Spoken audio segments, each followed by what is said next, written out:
பாட்டு படம்பிடிப்பு பணியில் ஈடுபட்ட ஒரு மின்சாரம் தாக்கி உயிரிழப்பு வந்துள்ளார். இயக்குனர் நெல்சன் இயக்கத்தில் நடிகர் ரஜினிகாந்த் நடிப்பில் கடந்த 2023ஆம் ஆண்டு வெளியாகி மாபெரும் வெற்றி பெற்ற திரைப்படம் ஜெயிலர். இதனைத் தொடர்ந்து இந்த படத்தின் 2ஆம் பாகம் எடுக்கப்பட்டு வருகிறது. இசையமைப்பாளர் அனிருத் இசையில் உருவாக்கியுள்ள ஜெயிலர் பார்ட் படத்தில் நடிகர்கள் விஜய் சேதுபதி, மோகன்லால், ரம்யா கிருஷ்ணன் உள்ளிட்டோர் முக்கிய கதாபாத்திரத்தில் நடித்துள்ளதாகவும் கூறப்படுகிறது.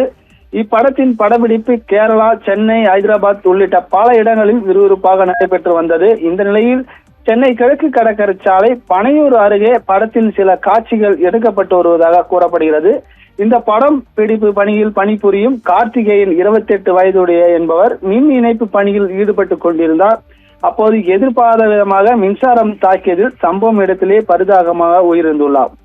தகவல் அறிந்து வந்த கானத்தூர் போலீசார் உடலை கைப்பற்றி பிரேத பரிசோதனைக்கு அனுப்பி வைத்து விசாரணை மேற்கொண்டு வருகின்றனர். அதே போல இன்று மதியம் 2 மணிக்கு நடிகர் ரஜினி அவருக்கு கால் ஷீட் கொடுக்கப்பட்டிருந்த நிலையில் இச்சம்பவத்தால் கால் ஷீட்டும் ரத்து செய்யப்பட்டுள்ளது. இச்சம்பவம் குறித்து தாம்பரம் மாநகர காவல் ஆணையரகம் போலீசார் விசாரணை மேற்கொண்டு வருகின்றனர். விவரங்களுக்கு நன்றி குமார்.